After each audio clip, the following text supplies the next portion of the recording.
আসসালামু আলাইকুম ভাই বোনেরা, সবাই কেমন আছেন? আল্লাহর রহমতে আমি তো অনেক ভালো আছি। একটু ঠান্ডা লেগে গিয়েছে। আজকে আমি নলা পাকাবো। এই যে আমি নলাটা ধুয়ে পরিষ্কার করে নিয়ে নিয়েছি। কি মশলা লাগবে আমি মশলা রেডি করে নিয়েছি। দেখেন এখানে মরিচের গুঁড়ো নিয়ে নিয়েছি 1 টেবিল চামচ, হলুদের গুঁড়ো 1 টেবিল চামচ, জিরা ধনিয়া নিয়ে নিয়েছি 2 টেবিল চামচ পরিমাণ, কালো গোলমরিচের নিয়ে নিয়েছি, লবণ স্বাদ অনুযায়ী, এলাচ, দারচিনি, তেজপাতা নিয়ে নিয়েছি সবগুলো। দেখেন এই যে এখন এগুলো এখানে দিয়ে দিব আমি নলার ভিতরে। এই যে সবগুলো দিয়ে দিলাম উপকরণ। এখন আদা রসুন পেস্ট দিব 4 টেবিল চামচ পরিমাণ, পেঁয়াজ কুচি পরিমাণ মতন। এই যে এখন আদা রসুন বাটা দিয়ে দিব 4 টেবিল চামচ পরিমাণ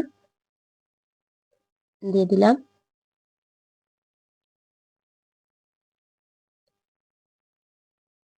এখন তেল দিয়ে দেব সামান্য পরিমাণ একটু।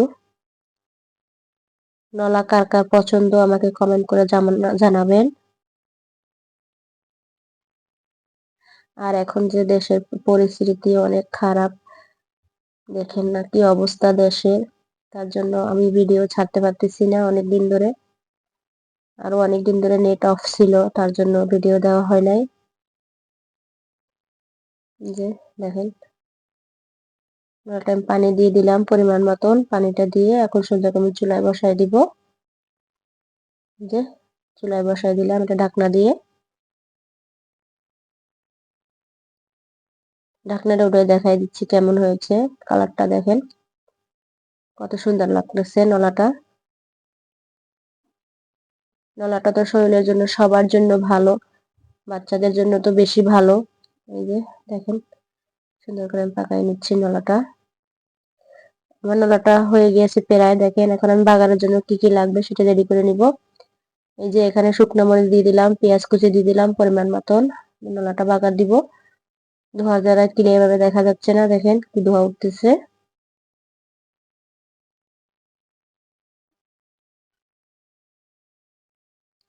দেখেন কত সুন্দর লাগতেছে কালারটা। একটু ঘি দিয়ে দিলাম আমি এখানে। ঘিটা দিলে এটা খেতে আরো টেস্ট বেড়ে যায়, তার জন্য।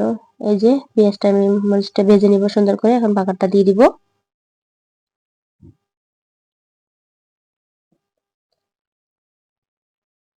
যে পেঁয়াজটা মরিচটা ভাজা হয়ে গিয়েছে, এখন আমি বাগারের জন্য এখানে দিয়ে দিব।